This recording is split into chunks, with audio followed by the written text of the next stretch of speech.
ஆரவள்ளி மலைத்தொடர், மேற்கு தொடர்ச்சி மலைத்தொடர் இருக்குல்ல, இதை பற்றி நாம் தெரிஞ்சுக்கிட்ட அளவுக்கு ஆரவள்ளி மலைத்தொடரை பற்றி பெருசாக தெரிஞ்சிருக்க மாட்டோம். ஆக்சுவலாக எதை நம்ம இமயமலை ஆகா ஓகோன்னு தூக்கி வச்சு கொண்டாடுறோம்ல, பழமையான மலை அதுன்னு சொல்லிட்டு, அதுக்கெல்லாம் விட அப்போ ரொம்ப பழமையான மலை தான் இந்த ஆரவள்ளி மலைத்தொடர். 200 கோடி ஆண்டுகள் பழமையானது தான் இந்த ஆரவள்ளி மலைத்தொடர். இதோட ஒட்டுமொத்த பரப்பளவு எடுத்துக்கிட்டிங்கன்னா 1,47,000 சதுர கிலோமீட்டர்ஸ். குஜராத், ராஜஸ்தான், ஹரியானா, டெல்லின்னு இத்தனை மாநிலங்கள் வரைக்கும் அப்படி நீண்டு நெடிஞ்சு விரிஞ்சு இருக்கிறது தான் இந்த ஆரவள்ளி மலைத்தொடர்.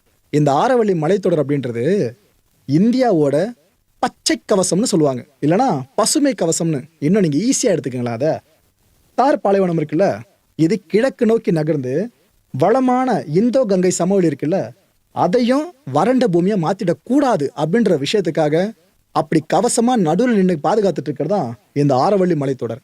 இந்த நிலத்தடி நீர் இருக்குல்ல, இதை புதுப்பிக்கிற ஆற்றலும் இந்த ஆரவள்ளி மலைத்தொடர்களுக்கு இருக்கு. இந்த அண்டர் வாட்டர் சார்ந்து நம்ம லேயர்ஸை பிரிப்போல, அடுக்குகளா பிரிப்போல, இதுல 1 ஹெக்டேருக்கு 20 லட்சம் லிட்டர் நீரை சேமிக்கிற அந்த அடுக்குகள் இருக்குல்ல, அது எல்லாத்துலேயும் நீரை புதுப்பிச்சு கொடுக்கறது இந்த ஆரவள்ளி மலைத்தொடர் தான். அவ்வளோயாங்க, சம்பல், சபர்மதி, லூனி இந்த ஆறுகள் பேர்லாம் கேள்விப்பட்டிருக்கீங்களா? அந்த ஆறுகளோட பிறப்பிடமோ வேற எதுவும் இல்லை, இதே ஆரவள்ளி மலைத்தொடர்கள் தான்.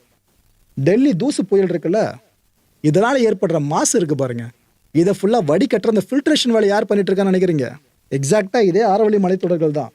இதனால தான் வட இந்தியாவோட பசுமை நுரையீரல்னு நம்ம ஆரவள்ளி மலைத்தொடர்களை அழிச்சுக்கிட்டு இருக்கோம்.